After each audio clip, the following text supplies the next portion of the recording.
ජයගමු ශ්‍රී ලංකා මගෙන් පටන් ගමු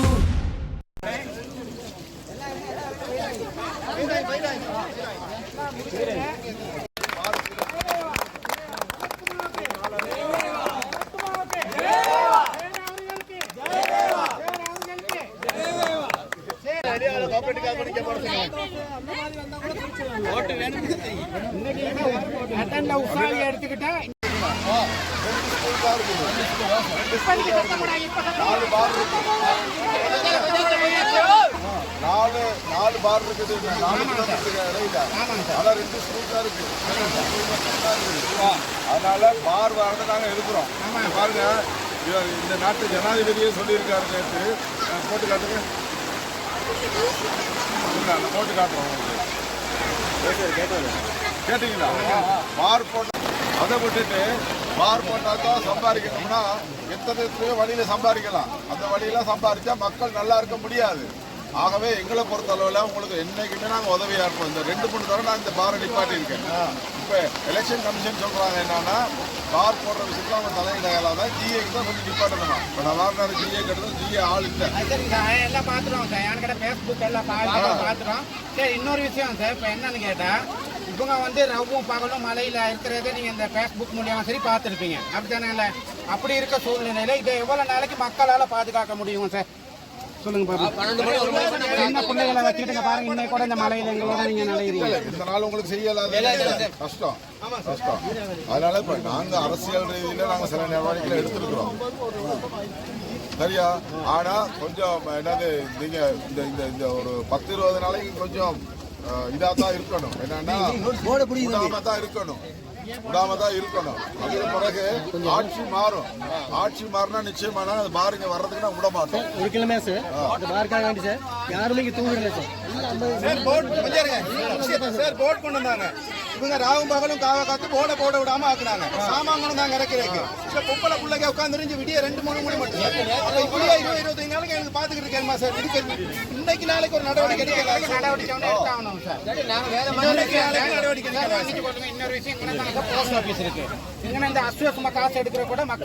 கோயில்வத்த பகுதியிலே ஆயிரக்கணக்கான மக்கள் திரண்டு அங்கு புதிதாக போடப்படுகின்ற வைன் ஷாப், அதாவது மதுபான சாலையை நிறுத்துவதற்கான ஆர்ப்பாட்டத்தை இன்று மக்கள் முன்னெடுத்திருந்தார்கள். இந்த ஆர்ப்பாட்டமானது இப்பொழுது சுமார் 3-4 மாதமாகவே தொடர்ந்து நடைபெற்று வருகின்றது. இருந்தாலும் அரசாங்கமோ அல்லது அதற்கு பார் போடுகின்ற நபர்களோ இதற்கு செவிசாய்க்கவில்லை. நாளை மறுநாள் இதை திறப்பதற்கான நடவடிக்கை எடுத்துக்கின்ற இந்த நேரத்திலே மக்களுடைய அபிலாஷைகளை நிறைவேற்றும் வகையிலே நாங்கள் இன்று வந்து அவர்களை சந்தித்து இந்த பாரை உடனடியாக நடத்த வேண்டும் என்று நூரெலியா அரசாங்க அதிபர் திரு நந்தன கலபட அவர்களுடைய நாங்கள் தொடர்ந்து பேசினோம். அவர்கள் நாளை இதை நிறுத்துவதாக எங்களுக்கு உறுதி சொல்லியிருக்கின்றார். தொடர்ந்து பார்ப்போம். இதை நிறுத்துவதற்கான நடவடிக்கை எடுக்கப்படும்.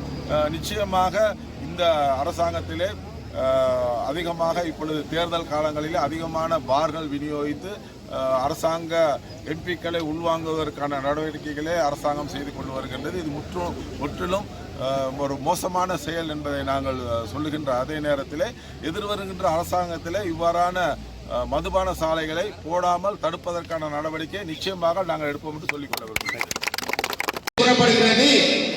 1000 ரூபாய் சம்பளம் தான் கொடுக்கப்படும் என்று இவர் எத்தனை இந்த நிலையில் இருக்கிற நேரம் மக்களே நன்றாக சிந்திக்க வேண்டும்.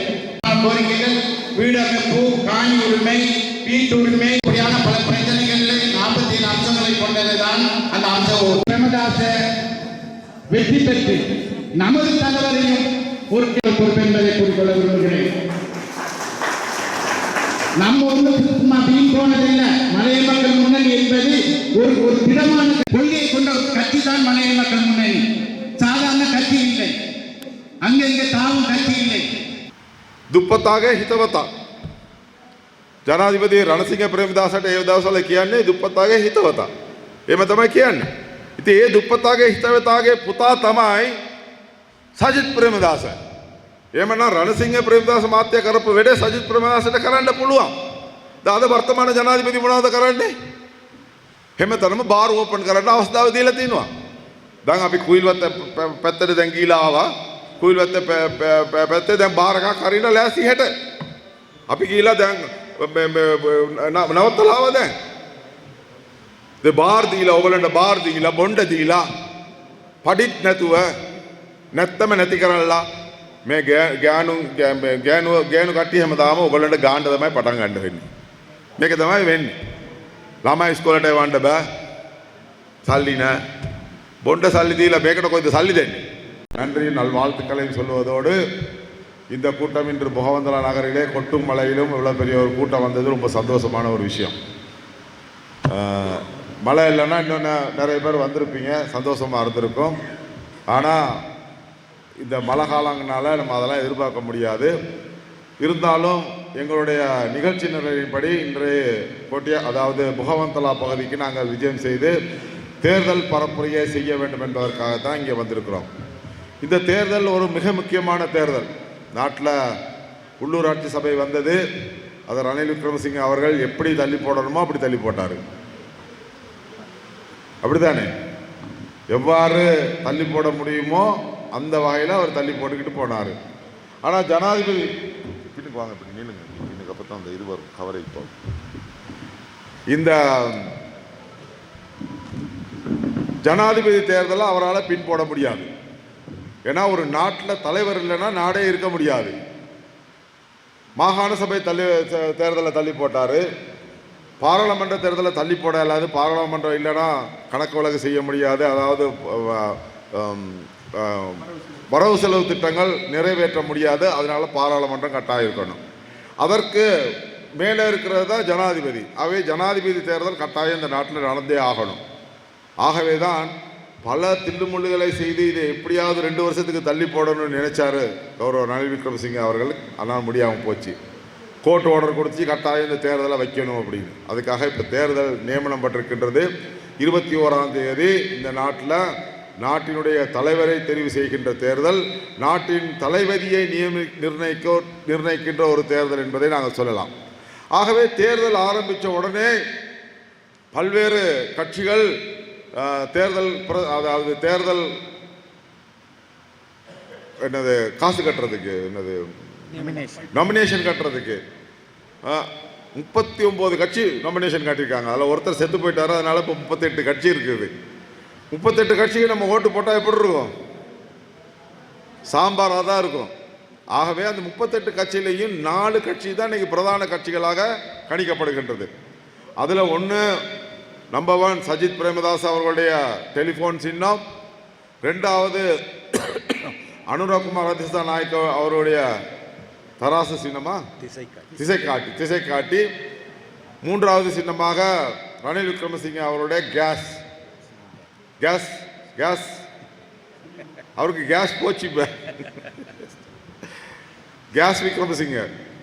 அடுத்ததாக இது நார்மலாக எங்களுக்கு தெரிஞ்ச நாமல் அவர்களுடைய மொட்டு சின்னம். ஆகவே இந்த 4 பேர்லேயும் நமக்கு யார் நமக்கு நல்லா செய்வாங்க அப்படிங்கிறத நீங்கள் யோசிக்கணும். முதலாவதாக தேர்தல் அறிவித்த உடனேயே முதலாவதாக சஜித் பிரேமதாசாவுக்கு நாங்கள் ஆதரவு சொல்லுவோம்னு சொன்ன ஒரே கட்சி மலையக மக்கள் முன்னணி. அதுக்கு பிறகுதான் தமிழ் முற்போக்கு கூட்டணியாக நாங்கள் ஒன்று சேர்ந்து சஜித் பிரேமதாஸ் அவர்களுக்கு ஆதரவுன்னு சொன்னோம். அதுக்கு அடுத்தபடியாக முஸ்லீம் காங்கிரஸ் ஆதரவு சொன்னிச்சு. அதுக்கு அடுத்தபடியாக அகில இலங்கை முஸ்லீம் காங்கிரஸ் ஆதரவு சொன்னிச்சு. அதுக்கு பிறகு ஸ்ரீலங்கா சுதந்திர கட்சியிலேருந்து கொஞ்சம் பேர் வந்தாங்க. ஜெயசேகர போன்றவர்கள் வந்தாங்க. ஜிஎல் பீரிஸ் வந்தார். அதுக்கு பிறகு டலஸ் அழக பெருமா வந்தார். போட்டு கட்சியிலேருந்து நிறைய பேர் உடஞ்சி இங்கே வந்தாங்க. இப்போ உங்களுக்கு ஒரு சுப செய்தியை நான் சொல்ல போகிறேன். இன்றைக்கு இப்பொழுது அறிவிக்கப்பட்டிருக்கின்றது, இலங்கை அதாவது வடகிழக்கிலே இருக்கின்ற தமிழரசு கட்சி இன்று நம்மளோடு சஜித் பிரேமதாஸ் அவர்களோடு சேர்ந்திருக்கிறது என்பதை இந்த நேரத்தில் செய்தியின் மூலமாக நாங்கள் தெரிந்து கொண்டோம். ஆகவே சிறுபான்மை கட்சியெல்லாம் இன்னைக்கு ஒன்னா சேர்ந்திருக்கு. தமிழரசு கட்சிங்கிறது ஒரு மிக முக்கியமான கட்சி வடக்கில் அந்த கட்சி இன்னைக்கு நம்மளோட சேர்ந்து இருக்கிறது. ஆகவே சஜித் பிரேமதாசனுடைய வெற்றி உறுதி செய்யப்பட்டுள்ளது என்பதை நீங்கள் தெரிந்து கொள்ள வேண்டும். சம்பிக்க ரணவக்க இன்னைக்கு நம்மளோட இருக்கிறாரு. அதிகமான பௌத்த வாக்குகளை கொண்ட சம்பிக்க ரணவனுக்கு நம்மளோட இருக்கிறாரு. அப்போ ஒட்டுமொத்தமாக இன்னைக்கு சிங்கள பௌத்த ஜனங்கள், முஸ்லிம் ஜனங்கள், வடகிழக்கில் இருக்கின்ற தமிழர்கள், மலையகத்தில் இருக்கின்ற தமிழர்கள் எல்லாருமே ஒன்று சேர்ந்து சஜித் பிரேமதாஸ் அவர்களை நாங்கள் ஆதரிப்பதற்கான முடிவை எடுத்திருக்கிறோம். ஆகவே இப்பொழுதே உங்களுக்கு அது வெற்றி தெரிந்து விட்டது. சஜித் பிரேமதாஸ் இந்த நாட்டினுடைய 9வது ஜனாதிபதியாக 21ஆம் தேதி பதவி ஏற்கிறார் என்பதை நீங்கள் தெரிந்து கொள்ள வேண்டும். 22ஆம் தேதி அதுதான் மிக முக்கியம். அதிலே முகவந்தள மக்களுடைய பங்கும் இருக்க வேண்டும். அதுக்குத்தான் இன்னைக்கு இந்த கூட்டம். முகவந்தள மக்களுடைய பங்கு சஜித் பிரேமதாஸ் அவருடைய வெற்றியிலே இருக்க வேண்டும் என்பதை நாங்கள் உங்களுக்கு அன்பாக சொல்லிக்கொள்ள விரும்புகின்றேன். ஆகவே நாங்கள் மலையகத்திலே வாழ்கின்ற மக்கள், எங்களுக்கு பல்வேறு பிரச்சனைகள் இருக்கின்றன. பிரச்சனை இல்லைன்னு சொல்றதுக்கு இல்ல. தோட்டம் என்று சொன்னாலே, பெருந்தோட்டம் என்று சொன்னாலே முதலாவது பேசப்பட வேண்டியது சம்பள பிரச்சனை. அதை ஒன்னதான் உணர்ந்துருவாங்க. அது முக்கியம் தான், நான் இல்லைன்னு சொல்லல. ஆனா அதுக்கு அப்பாலே பெருந்தோட்ட மக்களுடைய பல்வேறு பிரச்சனைகள் இருக்கின்றன. ராஜாராம் அவர்கள் பேசுற நேரம் 48 அம்ச கோரிக்கை சொன்னார். அது 48 அம்ச கோரிக்கை என்ன என்பதை உங்களுக்கு சொல்லணும். சும்மா போய் நாங்களும் கையை கட்டிக்கிட்டு வாயை பொத்திக்கிட்டு சஜித் பிரேமதாச சொல்றதுக்கெல்லாம் நாங்கள் ஒப்பம் போட்டுட்டு வரல. எங்களுடைய பிரச்சனை இது இருக்குது. சம்பளம் வேணும். சம்பளத்துக்கு பதிலாக இன்னைக்கு வாழ்க்கை முறையை மேம்படுத்துவதற்கு என்ன வழி இருக்குது? தோட்டங்களை பிரித்து எங்களுக்கு கொடுங்கள். அதிலே கொழுந்து எடுத்து நாங்கள் சம்பாதித்து எங்கள் மக்களை மேம்படுத்துவதற்கான வாழ்க்கை வசதிகளை உருவாக்குவதற்கான சந்தர்ப்பத்தை கொடுக்க வேண்டும் என்று நாங்கள் சொல்லியிருக்கின்றோம். வீடு வசதி இல்லை. இன்னும் லயன் காம்பராவளியில் இருக்கிறோம். இப்போ லயன் காம்பராவில் நம்ம இருக்கிற நேரம் சில பேர் சொல்றாங்க, ரணில் விக்ரமசிங்கம் சொல்றாரு, லயம் எல்லாம் ஒன்னா சேர்த்து ஒரு கிராமமாக்கணும். இதுக்காக நாங்கள் கிராமம் இருக்கணும். அதுக்கு அந்த தோட்டம்னே இருந்துட்டு போறது, குவிநாடு இருந்துட்டு போகுது, ராணிக்காடு இருந்துட்டு போகுது. நான் பிறந்த தோட்டம், அதனால எனக்கு ஞாபகம் இருக்குது, அதனால சொல்றேன். ஆகவே ஒவ்வொரு தோட்டங்கிற பேர் கிராமமா மாத்தணும்னா அந்த கிராமத்துக்கு ஒரு பேர் வைக்கணும். அந்த தனி வீடு இருக்கணும். அந்த தோட்டத்தில் லயம் இருக்கக்கூடாது. தண்ணி இருக்கணும், டாய்லெட் வசதி இருக்கணும், கோயில் இருக்கணும், பிள்ளைக்காம்பரா இருக்கணும், சமூக நிலையங்கள் இருக்கணும். இதெல்லாம் இருந்தா தான் கிராமம். ஆகவே இது இல்லாமல் லயத்தெல்லாம் ஒன்னா சேர்த்து கிராமமாக்குறது எங்களுக்கு தேவையில்லாத ஒரு வேலை. அதே போல எதிர்காலத்தில் எங்களுடைய பள்ளிக்கூட பிள்ளைகளுக்கு நல்ல பாடசாலை அமைய வேண்டும். அண்மையிலே நாங்கள் சிறந்த அருகில் உள்ள சிறந்த பாடசாலையின் ஒரு திட்டத்தை நான் கொண்டு வந்தோம். அது 4 வருஷம் அதை செஞ்சோம். பொலிரோசரி போன்ற பல்வேறு பாடசாலைகள் இந்த பகுதியெல்லாம் அபிவிருத்தி செய்த சந்தர்ப்பம் கிடைச்சது. ஆனால் அதை மேம்படுத்தணும். இன்னும் 25 தேசிய பாடசாலைகள் உருவாக்கப்பட வேண்டும் இந்த மலையக பகுதிகளில். அதை நாங்கள் முன் கோரிக்கை வச்சிருக்கிறோம். நமக்குன்னு தேசிய பாடசாலை ஒன்றும் இல்லை. 25 தேசிய பாடசாலைகளை உருவாக்கப்பட வேண்டும். எங்களுக்கு பிஹெச்ஏ இல்லை, எம்ஓஹெச் பத்தாது. எங்களுடைய சுகாதார வசதிகள் குறைவு. இன்றைக்கு ரொம்ப இடக்குறைவான பிள்ளைகள் எங்க பிறக்குதுன்னா மலையகத்தில். ஏன் குறையுது? போசாக்கு இல்லை, போசாக்கான தாயார்கள் இல்லை. ஸோ இதெல்லாம் உண்டாக்குவதற்கான வசதிகளை எங்களுக்கு ஏற்படுத்த வேண்டும். எல்லாமே ஒன்றுக்கு ஒன்று பின்னி பிணைஞ்சிருக்குது பாருங்க. ஒரு விஷயத்தை எடுத்தால் இன்னொரு விஷயம் போகணும். போசாக்கு இருந்தால் தான், போசாக்கு நல்ல சத்துணவு சாப்பிட்டா தான் அம்மாவுக்கு நல்ல குழந்தை பிறக்கும். குழந்தை நல்லா பிறந்து அதை படிப்பிக்கணும்னா நல்ல பாடசாலை வேணும். நல்ல பாடசாலை வேணும்னா அதுக்கு நல்ல ஆசிரியர்கள் வேணும். நல்ல ஆசிரியர் வேணும்னா அதுக்கு ஒரு நல்ல அதிபர் வேணும். நல்ல அதிபர் எல்லாம் இருந்து கட்டிடம் இல்லைன்னா என்ன செய்ய முடியும்? ஸோ இதெல்லாம் ஒன்றுக்கு பின்னு ஒன்றா நாங்கள் உருவாக்குவதற்கு இந்த கோரிக்கைகள் எல்லாம் அடங்கிய விஷயங்களை நாங்கள் சொல்லியிருக்கின்றோம். ஏற்கனவே இந்த பகுதியை இப்போ 2ஆக பிரிச்சிருக்குது. நோர்வுட் ஒன்று, அம்பகமோ ஒன்று. ஆனால் அதுலேயும் பாருங்க பாரபட்சம் இருக்குது. இந்த நோர்வுட்லேயும் அம்பகமும் பிரித்ததில் பாரபட்சம் இருக்கு. 2.5 லட்சம் பேர் இருக்கிறீங்க நீங்கள் அம்பகம இந்த தேர்தல் தொகுதியில். இந்த தேர்தல் தொகுதியில் அவ்வளோ இருந்தும் அம்பகமாவுக்கு 50,000 மக்கள் தான் இருக்கிறாங்க. அது எல்லா சிங்கள பகுதியும் சேர்த்து ஒரு பிரதேச செயலகமாக உருவாக்கியிருக்கு, பிரதேச சபையாகவும் உருவாக்கியிருக்குது. அதில் ஜனத்தொகை 50,000 பேர். அப்போ நான் சொன்னது போல 2.5 லட்சமாக உள்ள மிச்சம் எங்கே இருக்கிறாங்க? நோவுட்ல தான் இருக்கிறாங்க. அப்போ இது சரியா? பிரிச்சது சரியா? அதுலேயும் பல நடந்திருக்குது.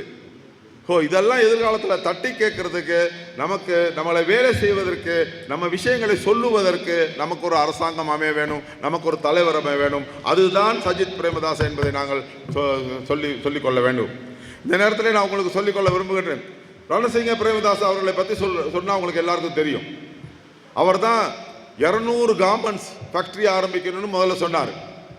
ஆரம்பிச்சும் காட்டினார். கிட்டத்தட்ட 1 லட்சம் 2 லட்சம் பேருக்கு வேலை கொடுத்தாரு. கம்முதாவன்னு ஒரு திட்டம் ஆரம்பிச்சாரு. ஜனசேவியன்னு ஒரு திட்டம் ஆரம்பிச்சாரு. அப்போ அவர் எல்லாரும் என்ன சொன்னாங்க? ஏழைகளின் பங்காளன்னு சொன்னாங்க. உண்மையிலேயே ரணசிங்க பிரேமதாஸ் அவர்கள் ஏழைகளின் பங்காளன் தான். அதில் எந்த மாற்றமும் கிடையாது. දුප්පතාගේ හිතවතා ජනාධිපති රණසිංහ ප්‍රේමදාසට ඒ දවස්වල කියන්නේ දුප්පතාගේ හිතවතා. එහෙම තමයි කියන්නේ. ඉතින් ඒ දුප්පතාගේ හිතවතාගේ පුතා තමයි සජිත් ප්‍රේමදාස. එහෙමනම් රණසිංහ ප්‍රේමදාස මාත්‍ය කරපු වැඩ සජිත් ප්‍රේමදාසට කරන්න පුළුවන්. අද වර්තමාන ජනාධිපති මොනවද කරන්නේ? හැමතැනම බාර් ඕපන් කරන්න අවස්ථාව දීලා තිනවා.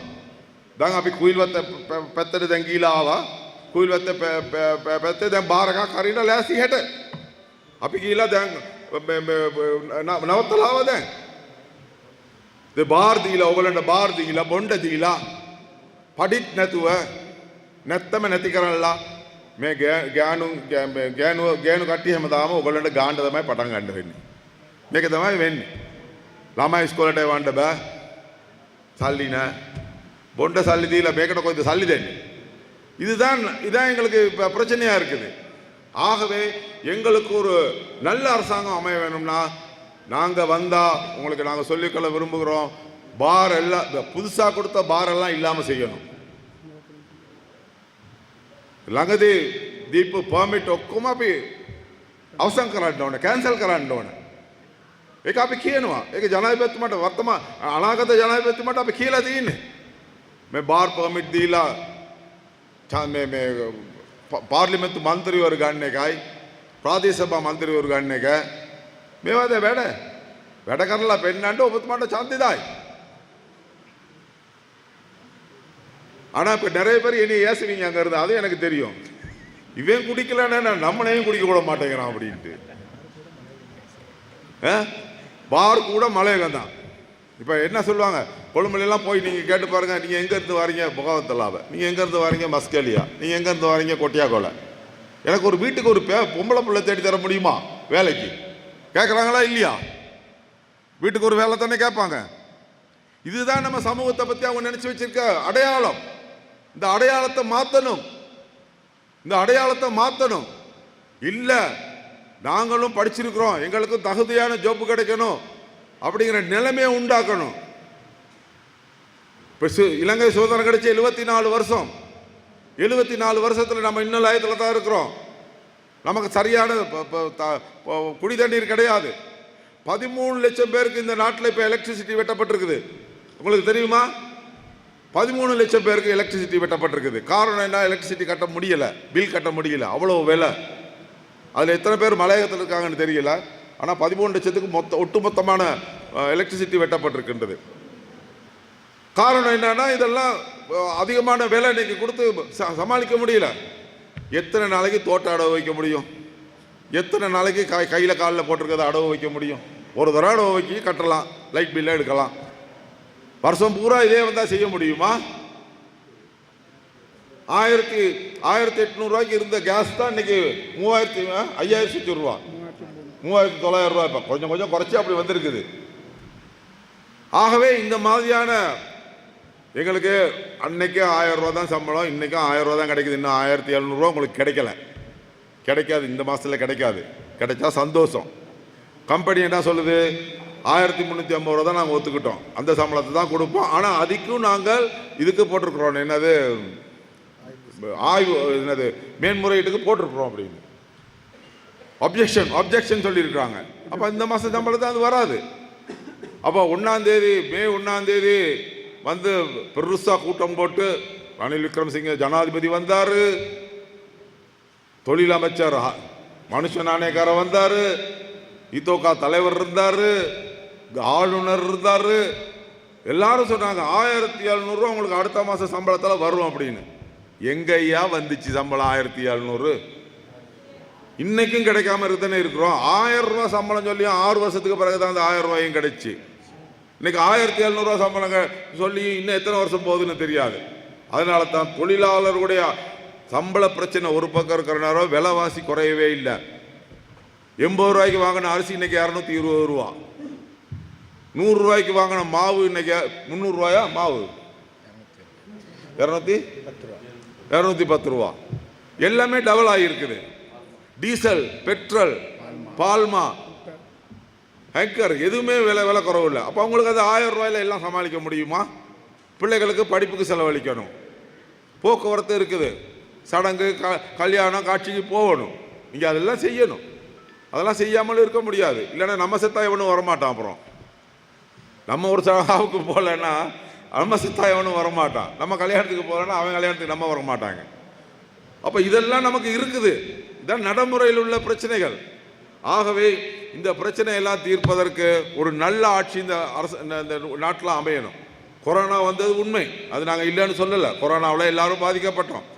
ஆனால் கொரோனாவுக்கு பிறகு வந்த நாடுகள், வீழ்ச்சி அடைந்த நாடுகள் எல்லாம் இன்னைக்கு இந்தியா எங்கே போயிருக்குது?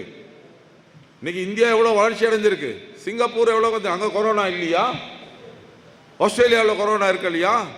இன்னைக்கு மலேசியாவில் கொரோனா இருக்கு இல்லையா? இன்னைக்கு அவங்களாம் வளரலையா? இங்கே ஏன் வளரலைன்னா இவன் எல்லாம் ஊழல், எல்லாம் கொள்ளை அடிக்கிறான். அவ்வளோ பேரும் கொள்ளடிச்சவன் தான் இன்னைக்கு ரணில் விக்ரமசிங்கோட இருக்கிறான். 92 பேரும் இந்த கொள்ளடிச்சவங்க தான் அங்கே இருக்கிறாங்க. அந்த கொள்ளடிச்சவங்களுக்கு ஓட்டு போட போறோமா? ஓட்டு போட போறோமா? இல்லை. அப்ப சொல்லுங்க, நீங்க ஓட்டு போட போறது நீங்க தான். அந்த கொள்ளையர்களுக்கு ஓட்டு போடுவோமா? ஒரு நல்ல ஜனாதிபதிக்கு, ஒரு நேர்மையான, தன் தகப்பனார் செய்ததை தான் செய்ய வேண்டும் என்று எண்ணுகின்ற ஒரு ஜனாதிபதிக்கு வாக்கு போடுவோமா என்பதை சிந்தித்து செயலாற்றுவதற்காகத்தான் நாங்கள் இந்த சஜித் பிரேமதாச அவர்களை 13ஆம் தேதி ஆதரிப்பதற்கான 21ஆம் தேதி ஆதரிப்புக்கான நடவடிக்கை எடுத்திருக்கின்றோம். ஆகவே சகோதர சகோதரிகளை நீங்கள் எல்லாரும் ஒன்று சேர்ந்து எதிர்வருகின்ற ஜனாதிபதி தேர்தலிலே ஒருமுகமாக மலையகத்தில் நாங்கள் சொல்கிறோம், நாங்கள் சொல்லியிருக்கிறோம், 2 லட்சம் அதிகப்படியான வாக்குகளால் 2 லட்சம் அதிகப்படியான வாக்குகளால் நூரெலியா மாவட்டம் சஜித் பிரேமதாஸ் அவர்களை வெல்ல வைக்கும் என்ற நம்பிக்கையை நாங்கள் சொல்லியிருக்கின்றோம். நிச்சயமாக அதை உங்களால் தான் சொல்லியிருக்கின்றோம். நீங்கள் தான் ஓட்டு போடுறீங்க. நீங்கள் ஓட்டு போடலன்னா நாங்கள்லாம் ரோட்டுக்கு தான், சரியா? அதனால நீங்கள் கட்டாயம் ஓட்டு போடணும். டெலிஃபோன் சின்னத்திற்கு வாக்களிக்கணும். இந்த சொல்லுவாங்க, சில பேர் வந்து சொல்லுவாங்க, டெலிஃபோனுக்கும் ஒன்று போடுங்க, நீங்கள் 2வது சாய்ஸும் போடலாம், 3வது சாய்ஸும் போடலாம்னு சொல்லுவாங்க. 3வது விருப்பாக்கும் உங்களுக்கு இருக்குன்னு சொல்லுவாங்க. அதெல்லாம் வேணாம். நமக்கு ஒரே வாக்கு டெலிஃபோனுக்கு மட்டும் போட்டுட்டு உங்களுடைய வாக்கை திருப்தியாக போட்டுவிட்டு வாருங்கள் என்று கூறி இந்த கூட்டத்தை ஏற்பாடு செய்த அனைவருக்கும் எனது மனமார்ந்த நன்றியும் நல்வாழ்த்து.